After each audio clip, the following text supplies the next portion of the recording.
के हमारे guest speaker हैं डॉक्टर दीपक जगताप सर का मैं एक छोटा सा इंट्रो दे रही हूँ। सर सासवड पुणे महाराष्ट्र से है। डॉक्टर दीपक जगताप सर पैनल सलाहकार है दीनानाथ मंगेशकर अस्पताल पुणे के। इनका खुद का होम्योपैथिक क्लिनिक है जगताप अस्पताल सासवड पुणे में। 21 वर्षों से होम्योपैथी का इनका अभ्यास है।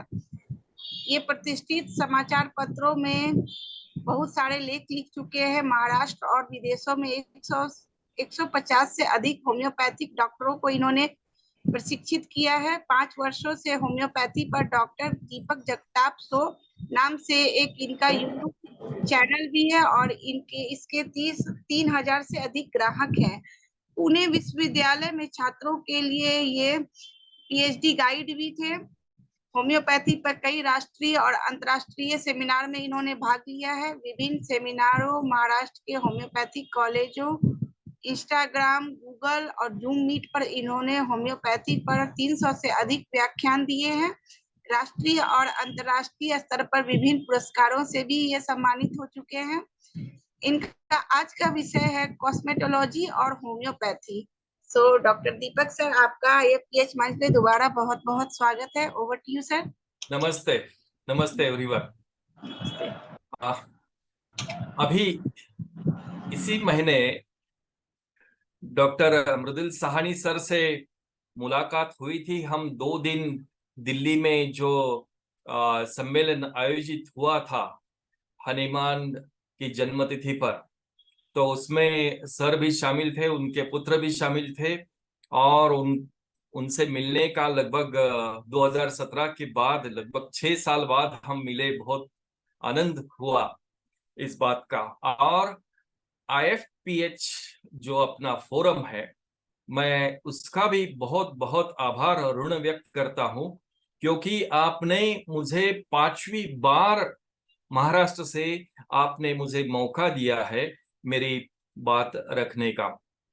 मेरे साथ आज साहनी सर के साथ डॉक्टर शाह भी है, डॉक्टर वैशाली जगताप, डॉक्टर मनीष आजाद, अंकिता कुशवाहा, डॉक्टर दीपमाला जी और पंकज सिंह जी और बहुत सारे लोग जो जुड़ रहे हैं। मैं आप सभी का आभार व्यक्त करता हूं और सभी का इस मंच पर स्वागत भी करता हूं।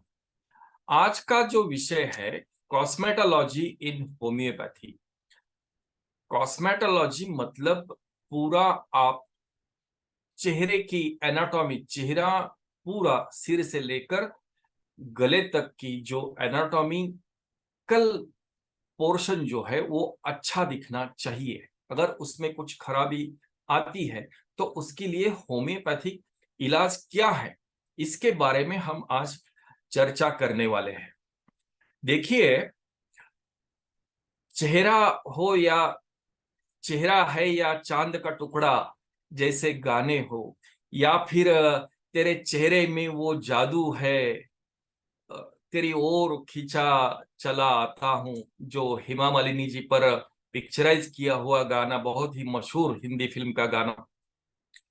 तो बहुत सारे गाने चेहरे को देखकर और चेहरे को चांद के टुकड़े से प्रेमी मिलाता है प्रेमिका के चेहरे को।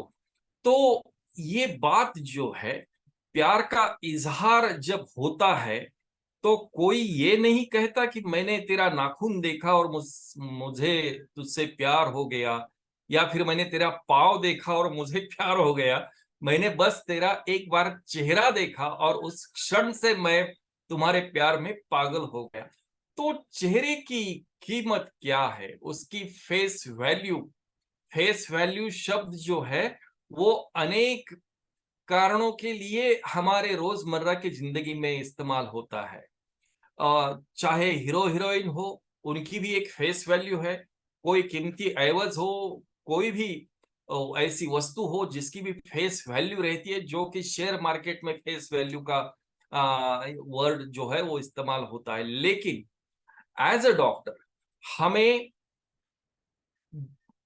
हर मनुष्य को ऐसे लगता है कि मैं दिन ब दिन या फिर मैं बहुत समय तक मैं यंग दिखूं, मैं मेरे चेहरे की रौनक बनी रहे। तो इसमें होम्योपैथी के इलाज क्या क्या है? पहले हम शुरुआत करेंगे लिप्स से। लिप्स में अगर ब्लीडिंग लिप्स और क्रैक्ड लिप्स, ऑरम ट्राइफेलम जैसी रेमेडी है। Arum triphyllum literally they bite lips till it bleeds. Aurum trifilum.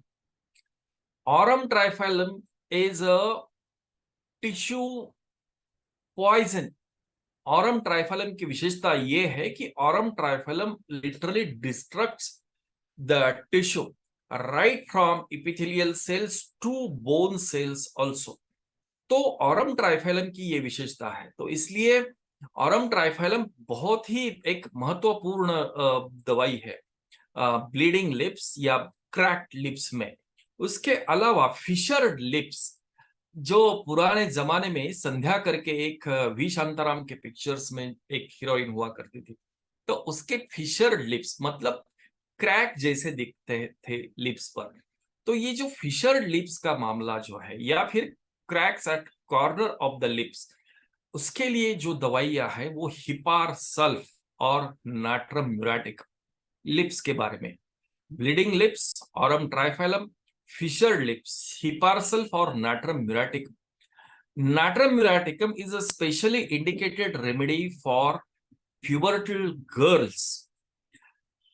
Anemia is very identical in natrum muraticum. Natrum muraticum में होता क्या है कि there is excessive intake of salts and which is retained in the body. That is why there is production of edema all over body, or else there is emaciation from above downward in natrum muraticum.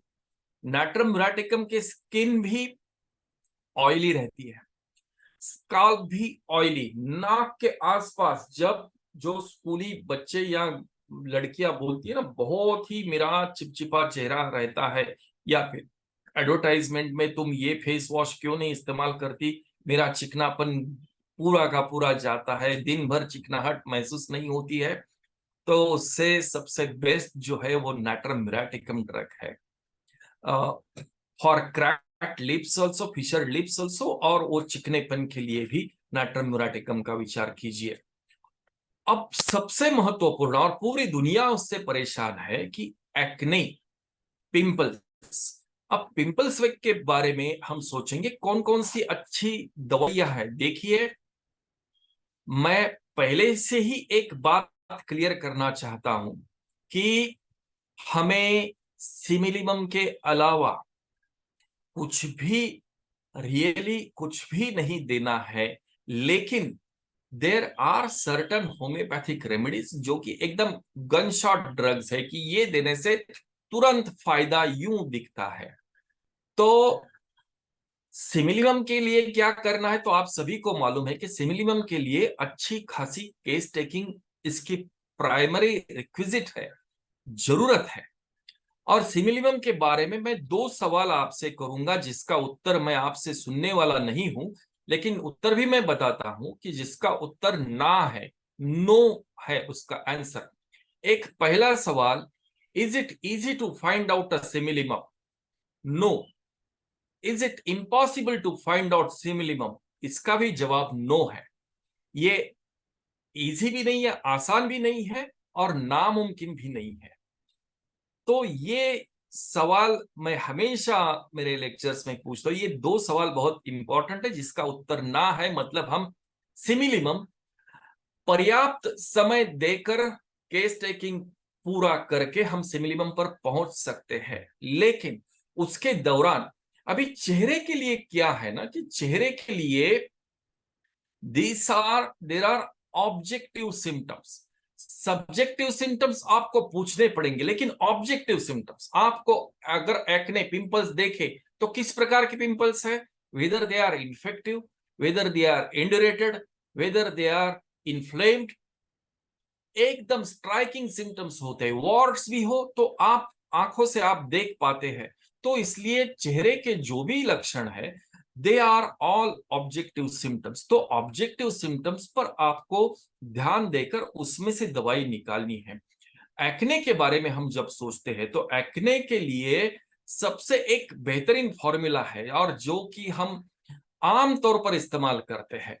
ध्यान में रखिए, BHMS अपनी degree जो है bachelor of homoeopathy, BHMS, belladonna, hepar sulph, silicea और merc sol, जो treatment हम एप्सिस के लिए, एप्सिस की भी pathophysiology is almost like pimples. Pimples छोटी एक छोटा सा एप्सिस है, एप्सिस शायद वो और किसी जगह हो तो वो बड़ा भी हो सकता है। तो BHMS, बेलाडोना, एकदम लाल रंग के और पेनफुल पिंपल्स, टच से भी उसमें दर्द होता है तो बेलाडोना। उसके आजू बाजू अगर आप प्रेस करेंगे तो वहां पर पहले पैलार दिखेगा और फिर बाद में जैसे ही उंगली हटाएंगे तो अपने आप रेड हो जाता है। और बेलाडोना का प्रमुख लक्षण जो है, surge of blood towards head, carotid vessels में खून जो है काफी मात्रा में दौड़ता है सिर के तरफ। तो बेलाडोना का चेहरा जो है वो वैसे भी थोड़ा सा लाल या हल्का सा गुलाबी चेहरा दिखता है। ये बेलाडोना की विशेषता है। अगर पेन पिंपल्स में है तो belladonna. Hepar sulph, they are very sensitive, one of the chilliest remedy. Ledum pal, psorinum जैसे ही ये हिपारसल भी है।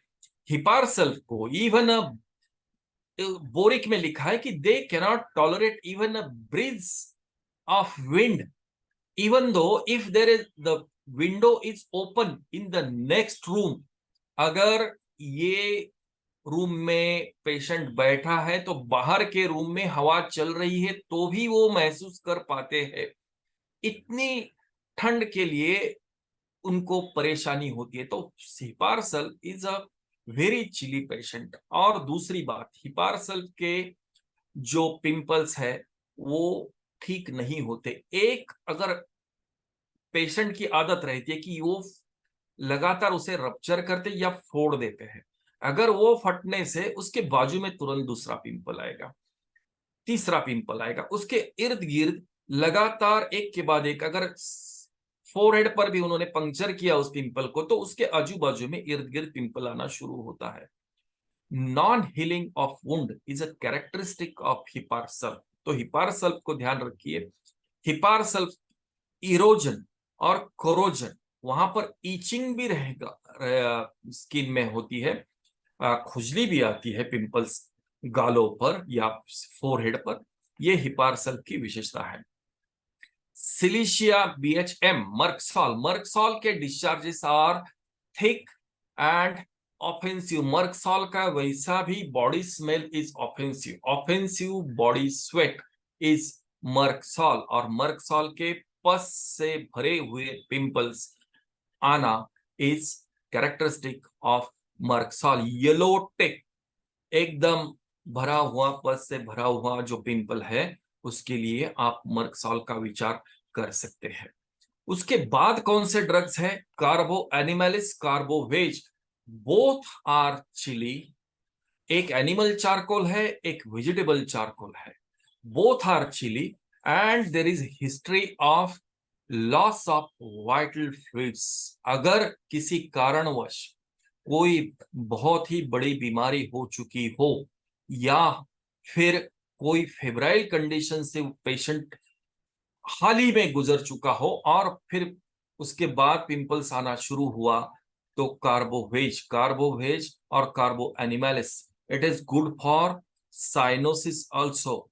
मैं उसका जिक्र और आगे चल के और बीमारियों में आएगा, मैं आपको धीरे धीरे बताता जाऊंगा।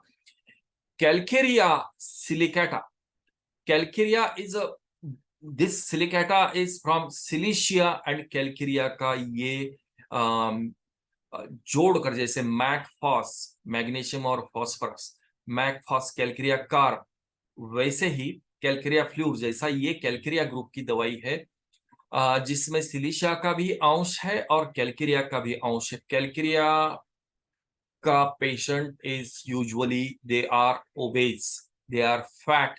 Calcarea silicata is also obese and fat.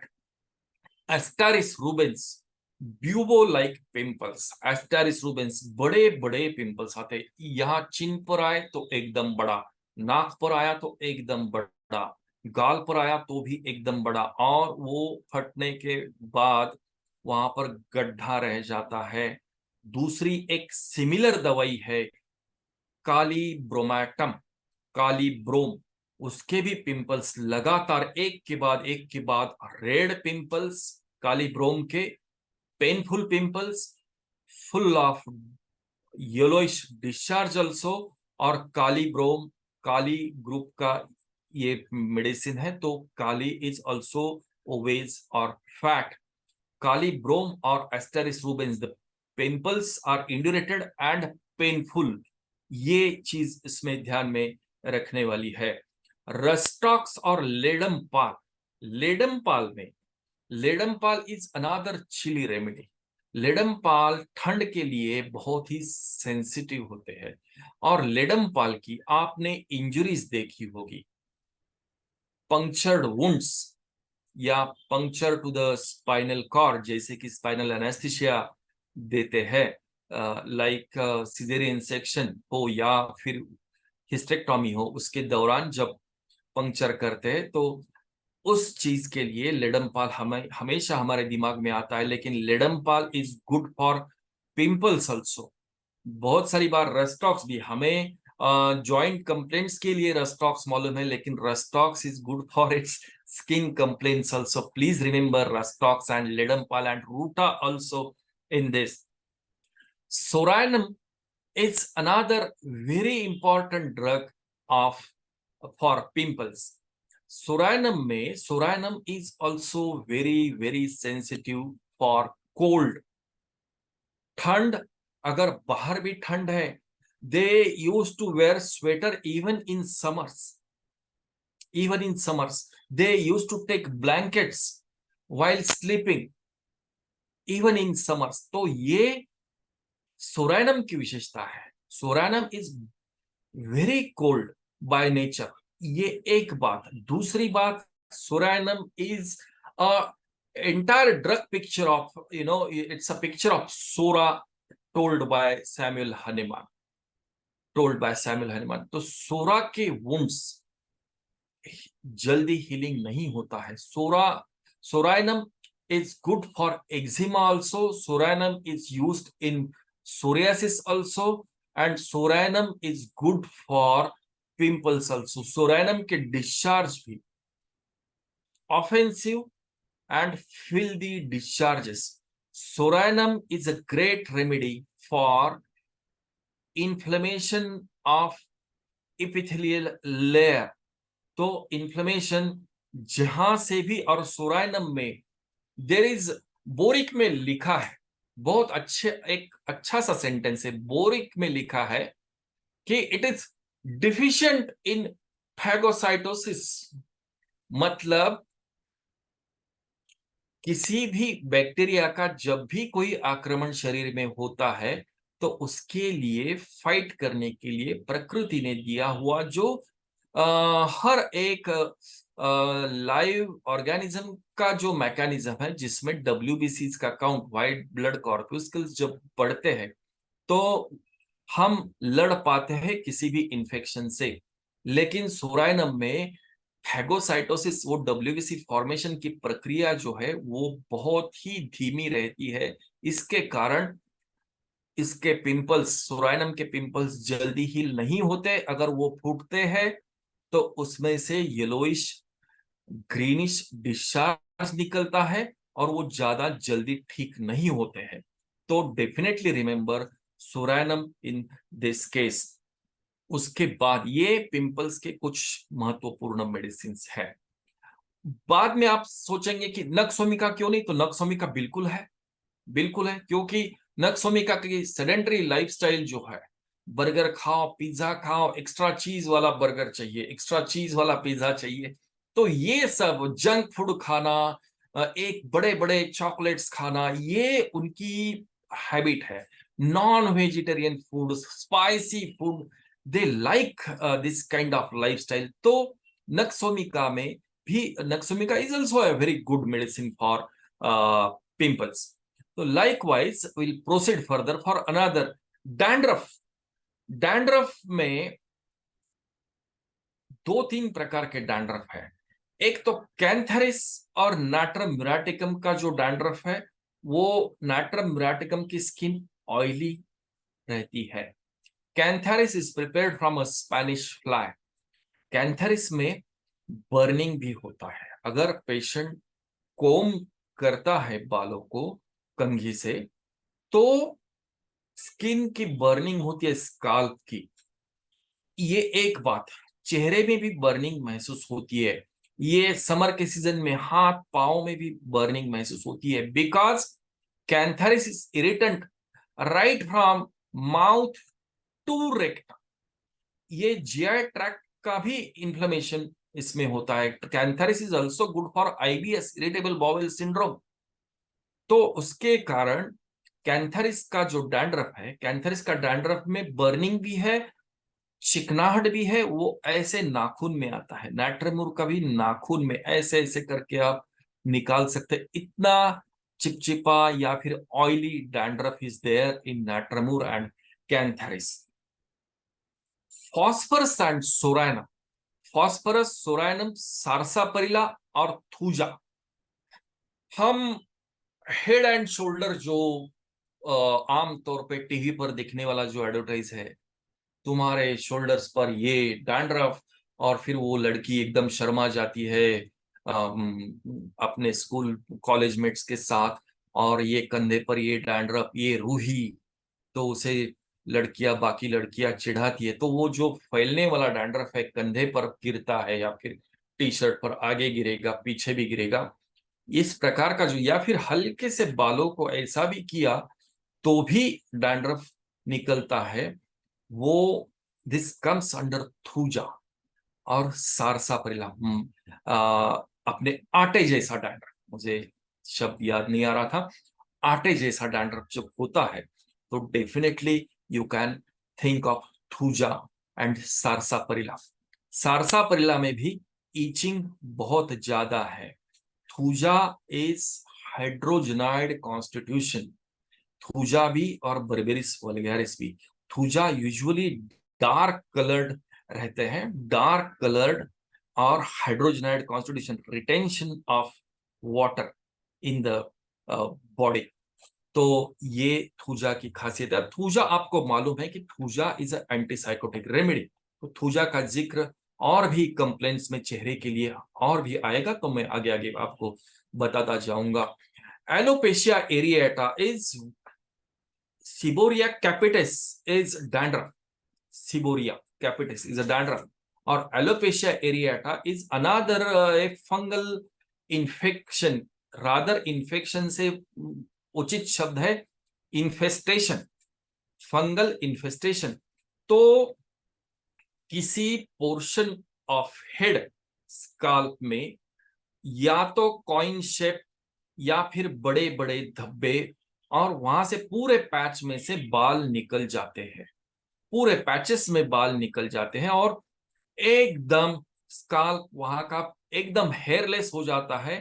तो इसके लिए काफी असरदार होम्योपैथिक दवाइयां हैं। और बिल्कुल ध्यान में रखिए कि एलोपेशिया एरियाटा में कई लोगों के ग्रामीण इलाकों में बहुत सारे लोकल, आपके यहाँ पर भी बहुत सारे लोग, पूरे दुनिया भर के लोग हैं, कोई लोग एडवाइस करते जमाल गोटा ऐसे उसको रगड़ के वहां पर लगाइए, या कुछ लोग इरिटेंट एडवाइस करते हैं। मुझे तो एक ने बताया था कि निरमा पाउडर और अपना माचिस की तीली का जो फॉस्फोरस रहता है उसको मिक्स करके वहां पर लगाया और बाद में फोड़े आ गए। तो ये बिल्कुल करने की जरूरत नहीं है। Hydrofluoric acid is one of the characteristic remedy for alopecia areata. Hydrofluoric acid, characteristic of hydrofluoric acid is lethargy, generalized lethargy of the body. वो हमेशा लिथार्जिक महसूस करते हैं, हमेशा लॉस ऑफ एनर्जी, चलने में, हलचल करने में, और ज्यादातर इस समर मौसम में hydrofluoric acid they are very, वो रिलक्टेंट रहते कि मुझे कहीं पर लेकर मत जाओ, मुझे नहीं आना है, वो तैयार नहीं रहते हैं हमेशा इस चीज के लिए। Apis mellifica, Apis mellifica. Apis mellifica हमें मालूम है कि ये किडनी पर बहुत ज्यादा असरदार रेमेडी है, लेकिन Apis mellifica is good for alopecia areata also. Apis mellifica का कैरेक्टरिस्टिक है, एपिस इज थर्स्टलेस, उनको पानी पीना ज्यादा पसंद नहीं होता, या फिर पानी पीना ही वो भूल जाते हैं, पूरे दिन भर में उनको पानी नहीं मिला तो भी उनको कोई परेशानी नहीं होती। ये कैरेक्टरिस्टिक है एपिस मेलिफिका का। और दूसरा, burning. Burning on the spot, जहां पर एलोपेशिया का स्पॉट है उस पोर्शन में बर्निंग होना is characteristic of Apis mellifica. Natrum muraticum, usually alopecia in school girls. Natrum muraticum में एक अच्छा खासा कैरेक्टरिस्टिक जो इंट्रोडक्टरी पार्ट रहता है ना किसी भी मटेरिया मेडिका का, बोरिक में अच्छा सा लिखा है, there is retention of salt because of excessive accumulation of salt in the body। खाने में भी उनको सॉल्ट ज्यादा चाहिए, तो नाट्रम म्यूरेट। और इसके कारण क्या होता है कि उनका it that sodium chlorides destructs many other corpuscles, specially red blood cells, so anaemia is characteristic of natrum muriatic. तो एनीमिक लड़की है और एलोपेशिया की कंप्लेन है तो डेफिनेटली आप नाट्रम म्यूरेटिकम का विचार उस समय कर सकते हैं। थूजा, थूजा का मदर टिंचर भी अगर उस स्पॉट पर जहां पर बाल्डनेस है, जहां पर गुच्छे में बाल निकल गए हैं, उस जगह पर अगर थूजा का मदर टिंचर भी लगाया जाए तो भी वहां पर बाल आराम से निकल आते हैं, नए बाल निकल आते हैं। टेलिरियम, टेलिरियम एज यू नो, जो कि उसका एक संस्कृत वर्ड है गजकर्ण। गज मीन्स हाथी, हाथी का कान।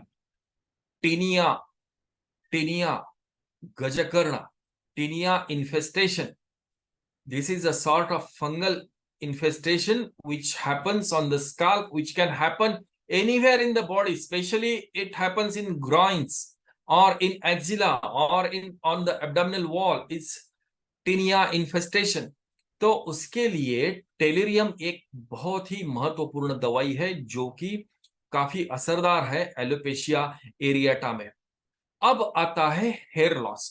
एक जनरलाइज्ड हेयर लॉस, 50-60 से भी ज्यादा अगर बाल हमेशा गिरते हैं, या फिर कंघी करते समय कंघी में बहुत सारे बाल आते हैं, या फिर घर में कोई बोलता है कि खाने के टेबल तक भी बाल आने लगे अब तो घर के लोग खाने के कारण परेशान हो जाते हैं, लेकिन जिसके बाल झड़ते हैं तो उसको बिल्कुल ही झड़ना समझना चाहिए, normal, this is abnormal hair loss.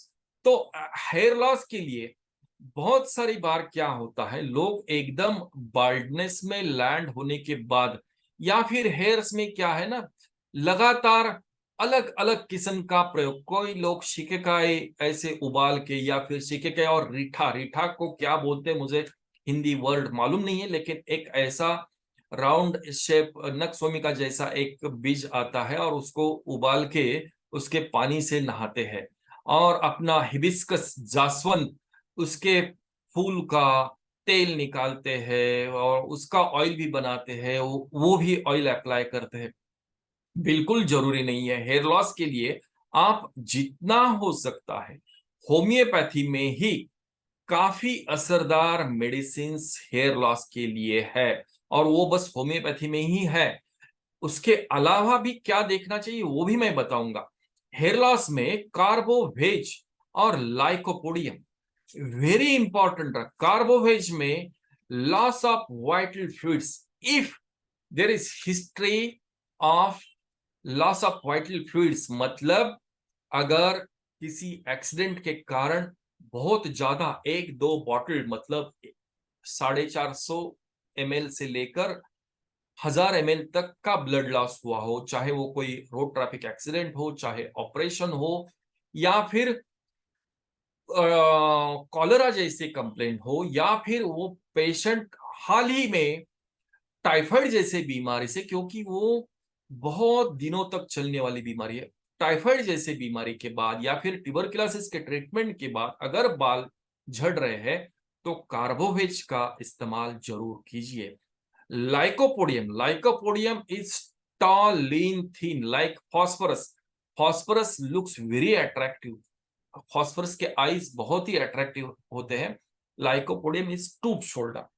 और फॉस्फोरस जितना ही टॉल, लीन, थीन पेशेंट है and they are aggravated from heat is lycopodium for hair loss. Natrium muriaticum और फॉस्फोरस, देखिए ये सभी जो मेडिसिन है ये लगभग हमारे बायोलॉजिकल फूड का एसिमुलेशन जो है, हम जो भी कार्बोहाइड्रेट्स, प्रोटीन्स और फैट्स का जो इंजेक्शन हम खाते हैं उसके एसिमुलेशन में जहां पर डिफेक्ट है वहां तक जाने वाली दवाइयां है। ये natrium is known for anaemia, phosphorus is known for anaemia, carbo veg is known for anaemia. तो उसके कारण देखिए, देखने के उसके तरफ देखने के बहुत सारे रास्ते हैं और पेशेंट जो बताता है सिम्टम्स वो एक अलग से है। लेकिन फिर भी देखिए कि अपनी मटेरिया मेडिका में जिस प्रकार से मटेरिया मेडिका लिखी गई है वो बिल्कुल ही पिन पॉइंट लिखी गई है कि आप बाकी के जो सिम्टम्स है वो लक्षण जो है वो लक्षण आपको उसका सोर्स ऑफ प्रिपरेशन जो है वहां तक आपको लेकर जाते हैं। सिलीशिया और sulphur and thuja, loss of hair. Silicea, sulphur और थूजा, ये भी थूजा में basic cause is dandruff, seborrhoea capitis. तो हेयर फॉलिकल्स ही लूज हो जाते हैं तो इसके कारण थूजा में बाल झड़ते हैं। ये थूजा का कैरेक्टरिस्टिक है। सिलीशिया और बराइटा कार, बाल्डनेस में आजकल होम्योपैथी में बहुत सारी पेटेंट दवाइयां भी उपलब्ध है। बहुत सारी दवाइयों में भी आज आप देखेंगे तो उन पेटेंटेड मेडिसिन में भी बराइटाकार और सिलीशिया ये बिल्कुल पहले नंबर पर आता है। तो आप जब भी लगता है कि, और उसका pattern of baldness from frontal और फ्रॉम वर्टेक्स जहां से है उसे प्रॉपर एग्जामिनेशन करके उसका हीमोग्राम, स्पेशली हीमोग्लोबिन की मात्रा चेक करके ईएसआर से पता चलेगा कि if there is any chronic disease procedure is going inside the body तो उसका भी पता चलेगा। और अकॉर्डिंग टू जो रिक्विजिट इन्वेस्टिगेशन से वो आप कर सकते हैं। तो इसके साथ और बाल्डनेस में बराइटा कार्ब और सिलिशिया जितना तुरंत आप शुरू कर सकते हैं वो बिल्कुल शुरू कीजिए। और जिनके बाल बाल्डनेस आ रहा है, मैं उनके लिए एक बहुत ही बड़ी और खुशी की बात यह है कि आजकल दुनिया इन 2024 इतनी एडवांसमेंट हो गई है कि लगभग अब चाहे तो दुनिया में कोई भी किसी को भी बाल्डनेस नहीं आ सकता। इतने हद तक कॉस्मेटिक्स में डेवलपमेंट हुआ है, चाहे वो होम्योपैथी का हो या फिर सर्जिकल हो। लेकिन आपको ठीक ही कराना हो तो then they can go for hair transplant also, artificial hair transplant also. तो उसमें चिंता करने की बिल्कुल बात नहीं है। होता क्या है कि जिसे बाल्डनेस डेवलप होता है उसके लिए पहले उसका स्ट्रेस लेवल और उसे समझाना बिल्कुल महत्वपूर्ण है। पेशेंट से बात करना, because that produces lot of inferiority complex. जो लड़का समझो शादी ब्याह जिसका रचना है और 25 साल का है और पूरी जिम्मेदारी फैमिली की, परिवार की उस पर, उसके कंधों पर है, और उसे वो स्ट्रेस, वो प्रेशर, वो सहने की क्षमता उसमें नहीं है, और फिर माल न्यूट्रिशन, उसे हॉस्टल में काफी साल निकाले, उसने बाहर का खाना बहुत सारा खाया, जॉब भी उसका सेल्समैनशिप का है, तो आमतौर पे खाने का भी ठीक सा ध्यान नहीं रखा गया और उसके कारण अच्छे खासे न्यूट्रिएंट्स ना मिलने के कारण बाल्डनेस डेवलप होना शुरू हुआ, जो कि वो एक हेरिडिटरी भी उसका ये रूट है, लेकिन उसके अलावा भी अपने आप उसके शायद डैडी के, उसके मामा के बाल अच्छे रहेंगे, अंकल्स के भी अच्छे रहेंगे, और उसको एकदम यंग एज में बाल्डनेस शुरू हुआ। तो बिल्कुल उनके इमोशंस पर ध्यान दीजिए, उनको समझाइए कि ये होम्योपैथी का ये उपचार आप लगातार लेते रहे, और बाद में वर्स्ट इन वर्स्ट केसेस में they can go for hair transplant. लेकिन जो अभी बाल्डनेस हुआ है, कम से कम उसे तो हम कंट्रोल पहले करेंगे। तो ये बहुत ज्यादा महत्वपूर्ण है। उसमें कारगर जो दवाइयां है, ये सिर्फ और सिर्फ होम्योपैथिक मेडिसिन ही है। बाल्डनेस के लिए या फिर हेयर लॉस के लिए एलोपैथी में जो मिनॉक्सिडिल का प्रयोग बार बार सजेस्ट किया जाता है, minoxidil they start with minoxidil 2%, उसके बाद 5%, वो it is external application. Minoxidil का तो ये ड्रग का itself is accidental finding. Minoxidil is a drug for, it's anti hypertensive medicine, जिसका प्रयोग यूएस में उसके प्रयोग की प्रक्रिया में जब चल रहा था, तो उन्हें पता चला कि जिन लोगों पर हम मिनॉक्सिडिल मेडिसिन की ट्रायल्स ले रहे हैं, उसमें से जो गंजे लोग हैं उनमें बाल उगना शुरू हुआ। तो उसे डाइल्यूट करके फिर 2% में या 5% में या 10% में उसको लोशन के फॉर्म में मार्केट में लाया गया। लेकिन उससे भी ज्यादा मैं दावे के साथ कहता हूं, मैडम जी, मेरा आप इंट्रोडक्शन देती है, मैंने वो बहुत पहले दिया था आपके हाथ में पर्ची, जब से मैंने पहला लेक्चर दिया था, तब मेरा 31 इयर्स का प्रैक्टिस कंप्लीट हुआ था। 31 दिसंबर को मैंने 32 इयर्स मेरे प्रैक्टिस के कंप्लीट हो गए, और this is 33rd year of my practice. तो इतने सारे सालों की प्रैक्टिस में कभी भी ऐसा नहीं हुआ कि हेयर लॉस में होम्योपैथिक दवाई से तुरंत रिजल्ट नहीं आया। ये जरूर होता है, आप उस पर ध्यान रखिए। अर्निका मदर टिंचर और जाबोरंडी मदर टिंचर ये भी हमेशा कारगर साबित हुए हैं।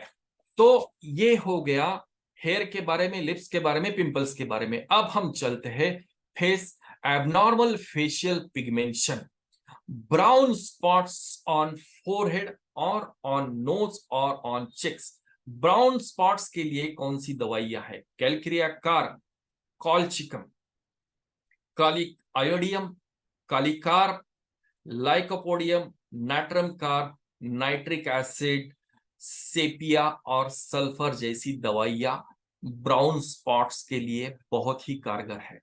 अब देखिए, ज्यादातर या तो ब्राउन स्पॉट्स या फिर अर्दी स्पॉट्स और कॉपर कलर्ड स्पॉट, तीन ही प्रकार के स्पॉट्स। इसमें फर्क करना आप बिल्कुल ध्यान से उसे देखना पड़ेगा। ब्राउन कलर से मैच होने वाला ब्राउन स्पॉट होनी चाहिए।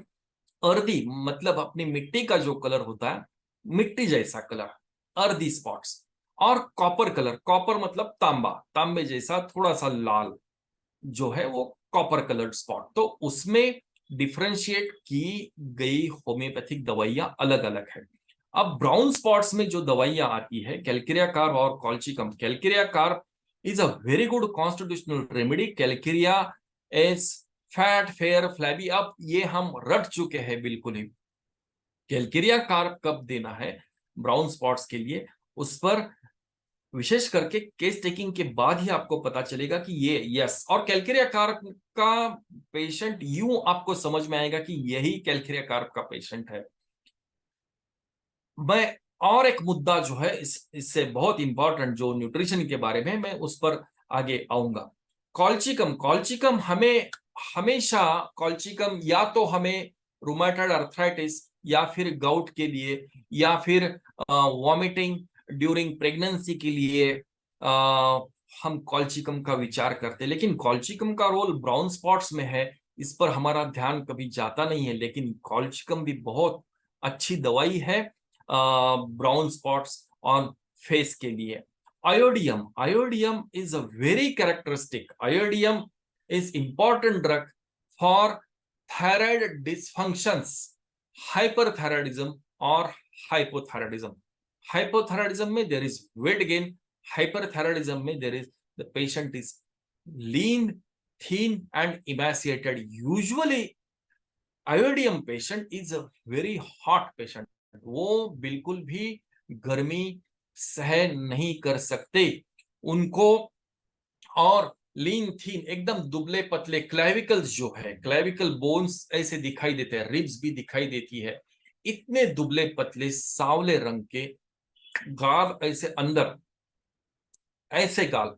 तो ये आयोडियम की कैरेक्टरिस्टिक है। और आयोडियम में ब्राउन स्पॉट्स भी है और डार्क सर्कल्स अराउंड आईज, इसके लिए भी आयोडियम ड्रग है। And iodium is very hot patient. हमने चिली पेशेंट देखे थे, सोराइनम, लेडमपाल, हिपारसल, इस प्रकार से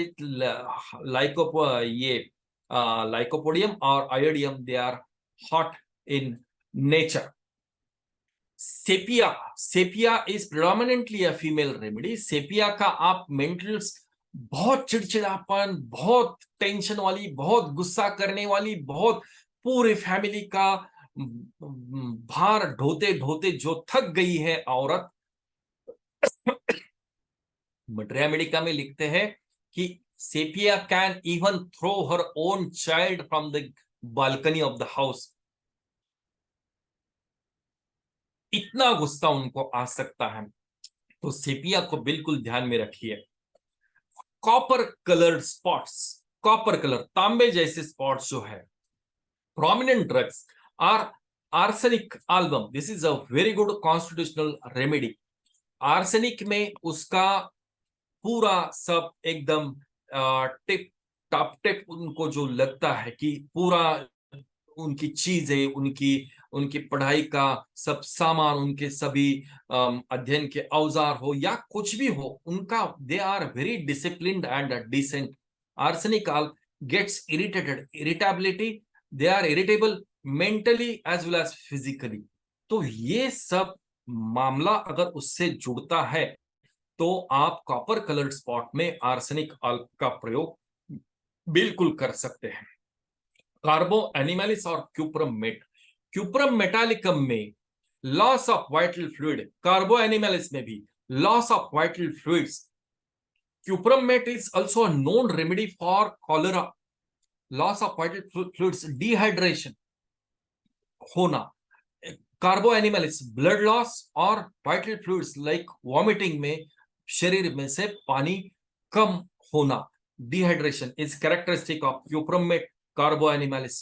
क्रियोसोट और रस्टॉक्स जैसी दवाइयां, बेंजोइक एसिड और ग्राफाइटिस जैसी दवाइयां, ये काफी असरदार है copper coloured pigmentation either on cheeks और ऑन फोरहेड।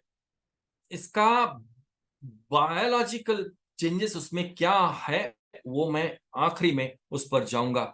अर्दी स्पॉट्स, मिट्टी जैसे अर्दी स्पॉट्स, उसमें सेपिया तो एक very prominent remedy.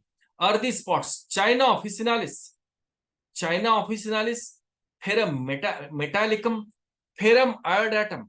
Ferrum is iron, iodium के साथ उसका जो संयुक्त तैयार हुआ है ferrum iodatum. Graphites, merc sol, opium, sepia, chelidonium और natrum muriaticum are good for earthy complexion of the face.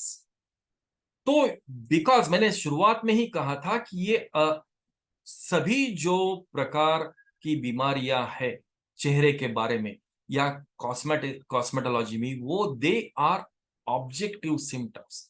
हमें ऑब्जेक्टिव सिम्टम्स, क्योंकि patient is always focused on objective. Doctor ये धब्बे कब जाएंगे, ये मेरा नाक ब्राउन हो गया है, ये कब जाएगा डॉक्टर, ये कब जाएगा, हमारे घर में शादी है, हमारे घर में प्रोग्राम है, ये कब जाएगा, ये कब। आपको बार बार वो लोग परेशान करेंगे। आप भी डटे रहना इन ड्रग्स के साथ। तो केस टेकिंग का जो पार्ट है वो तो करना ही करना है, लेकिन उसके साथ हमें ध्यान देना है इन कुछ प्रमुख दवाइयों के साथ। चाइना ऑफिसिनालिस में अगेन, चाइना आइदर अ फेब्राइल कंडीशन, जो हाल ही में उसको अगर मलेरिया हुआ था या फिर टाइफाइड जैसी बीमारी होकर के पेशेंट ठीक हुआ है, अभी अभी ठीक हुआ है, उसके लिए आप, या फिर loss of vital fluids, blood हो, सीमेन हो या पानी हो, डायरिया के फॉर्म में हो या उल्टी के फॉर्म में, डिहाइड्रेशन जब हो जाता है तो हमें चाइना ऑफिसिनालिस के बारे में जरूर सोचना चाहिए। ग्राफाइटिस is good for menopausal females, sepia is also good for menopausal females, जिनको यहाँ पर अर्दी कलर्ड या फिर ब्राउन स्पॉट्स डेवलप होते हैं सिर पर, और यहाँ पर सैडल लाइक पिगमेंशन, ब्राउन स्पॉट्स या अर्दी कॉम्प्लेक्शन, आप जरूर विचार कीजिए सेपिया और ग्राफाइटिस का। चेलिडोनियम इज लिवर रेमेडी, और चेलिडोनियम भी अर्दी कॉम्प्लेक्शन के लिए, अर्दी कॉम्प्लेक्शन लिखा है मटेरिया मेडिका में, अर्दी कॉम्प्लेक्शन ये वर्ड यूजुअली आता है। मैं जाता हूं ब्लू रिंग्स के तरफ, ब्लू रिंग्स या फिर dark circles around eyes. Drugs are abrotanum, arsenic oil, camphor. Camphor is another very chilliest remedy of homeopathy, you can say. Camphor, Sina, China officinalis, phosphoric acid, Staphysagria or Veratrum all. Hydrofluoric acid looks older than their age.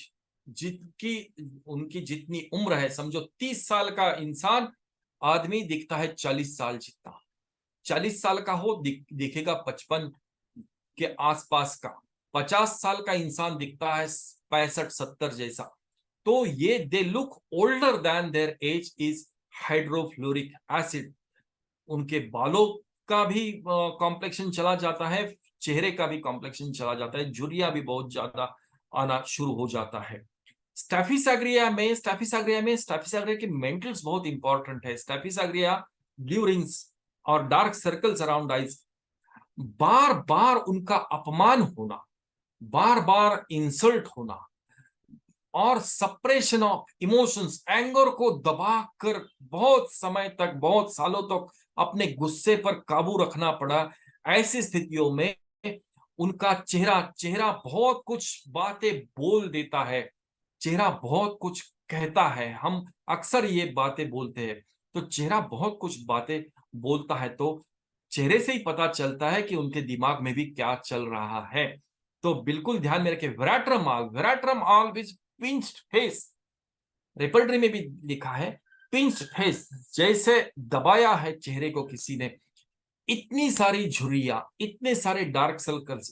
Veratrum all is also for loss of vital fluids like blood और vomiting, water, dehydration from diarrhoea. Is phosphoric acid में भी dehydration है, it is a good remedy for diarrhoea also. Dark circles में और dark circles के बारे में, और जितनी भी मैंने बीमारियों के बारे में जो जिक्र हुआ था, डार्क सर्कल्स हो या पिगमेंशंस हो, उसमें बहुत ज्यादा इंपॉर्टेंट जो है वो डाइट। ये दवाइयां, मैंने नाट्रेनुल का एक एग्जांपल दिया था, वैसे ही एस्टेरिस रूबेंस हो या फिर ऑरम ट्राइफेलम, जो कि पूरे रेड ब्लड कॉर्पुस्कुल्स को डिस्टर्ब और डिस्ट्रक्ट करता है, तो उसमें anaemia is one important cause. Folic acid deficiency, vitamin B6 deficiency, वो भी एक महत्वपूर्ण कॉज है। अविटामिनोसिस, चेहरे की रौनक जाना या चेहरे पर एबनॉर्मल पिगमेंट्स आना, इसमें बहुत ज्यादा रोल है विटामिन डिफिशियंसीज के। हाल ही में आप देखिए vitamin B12 deficiency, vitamin D3 deficiency, तो और माइक्रोन्यूट्रिएंट्स जैसे जिंक हो, कोबाल्ट हो, तो उसके लिए क्या करना है? तो उसके लिए मैं तो अक्सर बोलता हूं कि जिसके लिए गवर्नमेंट का सप्लाई बिल्कुल अच्छा है, फोलिक एसिड के टैबलेट्स गवर्नमेंट किसी भी सरकारी अस्पताल में मुफ्त मिल जाते हैं। एनीमिया निर्मूलन तो वैसे भी अपने पूरे देश का, जैसे टीबी निर्मूलन था, कुष्ठ रोग निर्मूलन था, वैसे ही मलेरिया निर्मूलन था, पोलियो निर्मूलन था, वैसे ही एनीमिया निर्मूलन स्कूली लड़कियों में, स्कूल्स में गवर्नमेंट ने हाल ही में पिछले 8-10 साल में बहुत ज्यादा फोकस किया है। तो एनीमिया निर्मूलन वैसे भी नेशनल एजेंडा है, तो उसके लिए गवर्नमेंट सप्लाई कर दी है और गवर्नमेंट का अच्छा खासा सप्लाई होता है। तो मैं मानता हूं कि अगर आप, क्योंकि हनीमान ने कुछ विटामिन के लिए, हनीमान ने स्ट्रेट फॉरवर्ड एकदम उसके ऑर्गेनॉन ऑफ मेडिसिन में लिखा है कि जो भी, because these are vital amino acids, if person is lacking in that, please supply them externally. जो भी अच्छे खासे सोर्सेस है, या तो डाइट में हो या फिर इन दवाइयों जैसे जो कि गवर्नमेंट मुफ्त में देते हैं, तो उसके लिए बिल्कुल आप रेकमेंड करना चाहिए।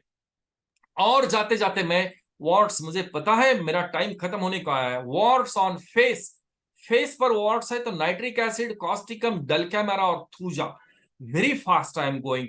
नेक पर है तो नाइट्रिक एसिड और थूजा के लिए, गर्दन पर नाइट्रिक एसिड और थूजा, और हैंड्स पर, हैंड्स और चेहरे पर अगर वॉर्ड्स है तो baryta carb, calcarea carb, causticum, dulcamara, nitric acid और थूजा जैसी दवाइयां बिल्कुल ध्यान में रखिए। और एक आखिरी बात मैं आपको बताऊंगा कि आंखों में टेरिजियम, जैसे fatty growth happens right from inner canthus to the pupil, this is called as pterygium. उस टेरिजियम के लिए बिल्कुल परफेक्ट होम्योपैथिक दो बेहतरीन दवाइयां हैं। एक है रटानिया, दूसरा है कैलकेरिया प्यूर। रटानिया हम ज्यादा मतलब हम बहुत सारे बातों में रटानिया हम सोचते हैं फिशर के लिए और हिमोराइड्स, पाइल्स के लिए, ब्लीडिंग पाइल्स और एनस रेक्टल स्फिंक्टर में बहुत ज्यादा दर्द होना, इसके लिए ही हम रटानिया का विचार करते हैं। लेकिन ratanhia is a, this is another cosmetic issue. You can think of ratanhia. मैंने इससे काफी सारे पेशेंट्स मैंने आज तक क्योर किए हैं।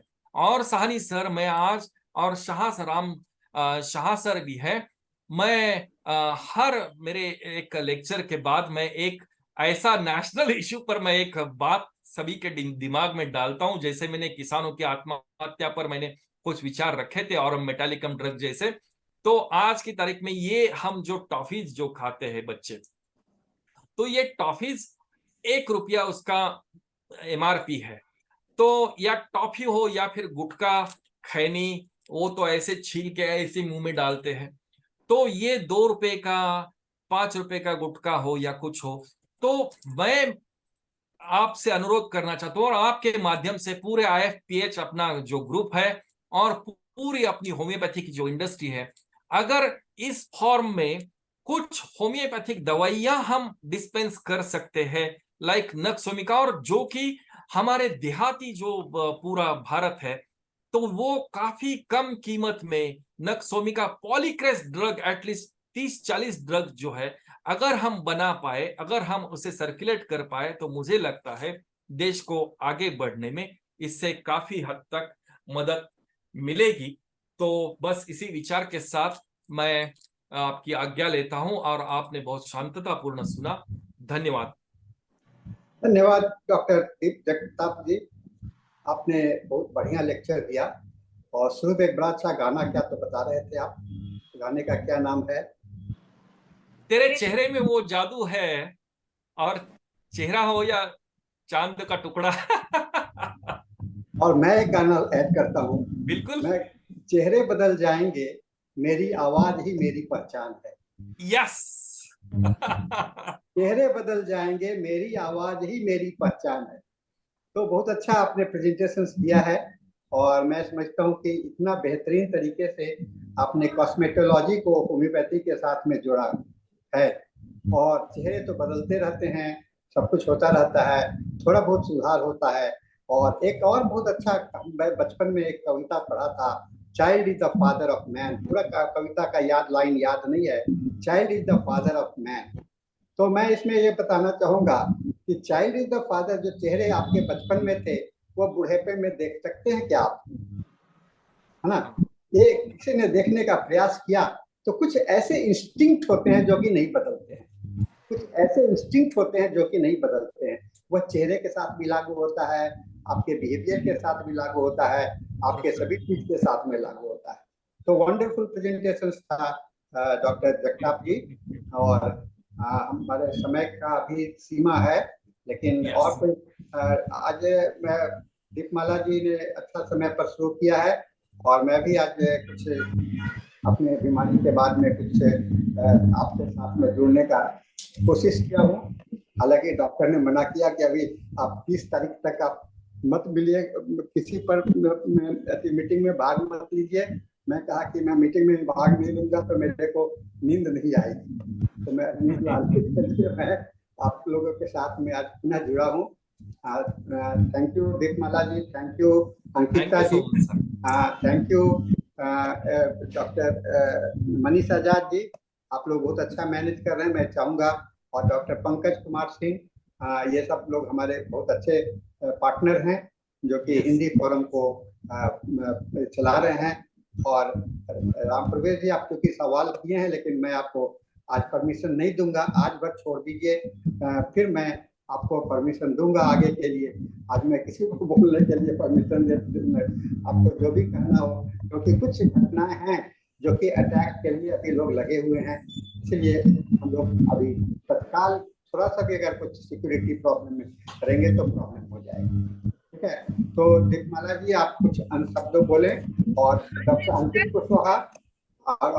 कुशवाहा, आप मैं देखना चाहता हूँ आपको, बहुत दिन के बाद में नजर आएंगी डॉक्टर अंकिता। हाँ डॉक्टर अंकिता, हाँ अनम्यूट कर लीजिए अंकिता जी, आप अपने को कर सकती हैं। Good evening sir.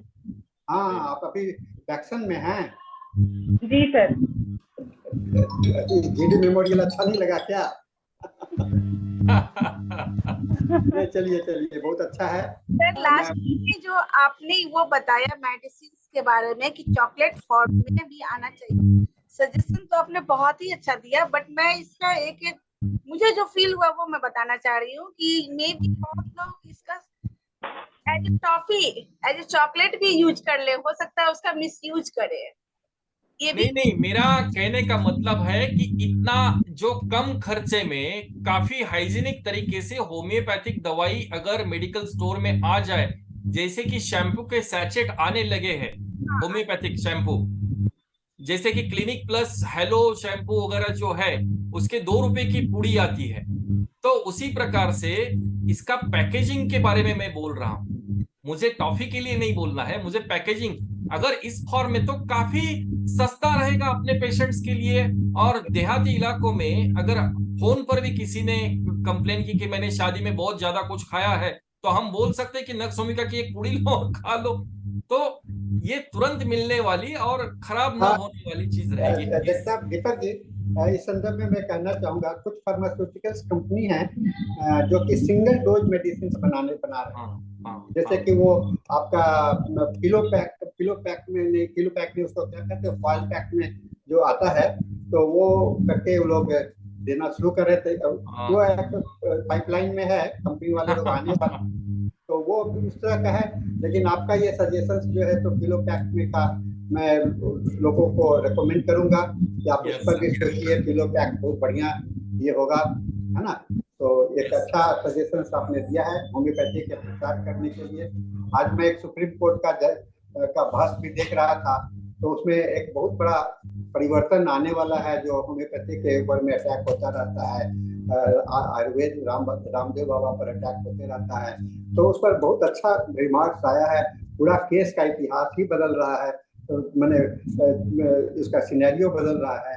हो सकता है आने वाला समय हम लोगों का बहुत ही अच्छा होगा, क्योंकि हम लोग कहते हैं कि जो हम लोगों को कहा गया है कि ऐसे चीजों का आप प्रचार ना करें, भ्रामक प्रचार के कैंसर को ठीक करते हैं, क्योंकि वो मेडिकल इसमें लिखा हुआ है कि कैंसर ठीक नहीं होता है, और हम कहते हैं कि ठीक होता है, तो ये कहा कि इलीगल प्रैक्टिस है। अब इस पर कोर्ट ने इसको कोर्ट भी अपने स्थिति में ले लिया है कि अगर ऐसा है कि इस पर पूरी तरह से doctor Manish, what you want to say? Sir participant में दरअसल किसी यूजर नाम से किसी ने भी ज्वाइन किया है। हाँ, तो धनेश सर ने क्लियरली बोला था कि जिनका ओरिजिनल नेम ना हो उनको ज्वाइन ना करें। हाँ, यूजर कौन है? यूजर अगर नहीं करेंगे 1 मिनट के अंदर में, तो मैं उनको रूम से बाहर करवा दूंगा। यूजर कौन है प्लीज अपने चेहरे दिखलाइए। Yes, yes. Somebody. यूजर कौन है? Who is the user? Please हाँ, unmute yourself. Please हाँ? unmute. Please show हाँ, your. Please unmute yourself. User, who is the user? Sir, he used to join. He used to join regularly. So he or she. अच्छा, you know Please, it is okay, okay, no problem. please rename yourself. User, हाँ, please rename yourself. Otherwise, that will be better, sir, that will be better. yesterday some troubles occurred in our Zoom. You may be remembering. और मैं सभी से निवेदन करूंगा, जो लोग हमारे आईपीएच फोरम के हिंदी सेक्शन में नहीं है रजिस्टर्ड, मैंने लिस्ट में नहीं है, उनका मेल इसमें ग्रुप में, तो अपना व्हाट्सएप नंबर मुझे भेज देंगे, मैं उसमें आप लोगों को ऐड कर दूंगा। तो ये क्या कहते हैं, अंकिता जी, आप भी अपना व्हाट्सएप नंबर दे दीजिएगा, जिससे कि आपको भी रेगुलर जानकारी मिलती रहेगी। और आज चूंकि हम लोग के लिए मदद करने के लिए अंकिता जी आई हैं, मैं अंकिता जी से ही रिक्वेस्ट करूंगा कि आप वोट ऑफ थैंक्स प्रेजेंट करें। Thank you so much. हो रहा है। दीपमाला जी, आज आपके जूनियर हैं, इनको करने दीजिए, है ना? आप सीनियर हो गई हैं, इनको करने दीजिए। Thank you so much sir. और सर, जैसे कि जगताप सर ने बोला कि लाइक पाउच के फॉर्म में या ऐसे भी अगर हम लोग मेडिसिन निकालने लगे तो वो मतलब अच्छा रहेगा। तो हम वैक्सन से, क्योंकि हम पीजी कर रहे हैं, तो प्रमोट नहीं कर रहे हैं वैक्सन के प्रोडक्ट को, लेकिन सर वैक्सन कॉलेज की जो कॉस्मेटिक वाली ब्रांच है ना, तो वहाँ पे ये सारी चीजें वो लोग प्रोडक्ट जो भी है वो लॉन्च करते हैं वैक्सन के नाम से। लाइक शैम्पू छोटे पाउच में आता है, या फिर जो भी वैसे प्रोडक्ट्स हैं वो लोग के हैं, आप लोग वैक्सन के साइट पे देख सकते हैं, या फिर जो भी। और बाकी thank you so much Jagtap sir, आपने अपना कीमती टाइम हम लोगों को दिया और हम लोगों का ज्ञानवर्धन किया। आगे भी हम लोग आपसे रिक्वेस्ट करेंगे कि आप ऐसे ही आते रहें और हम लोगों का नॉलेज बढ़ाते रहें। Thank you so much sir. Thank you so much. Thank you.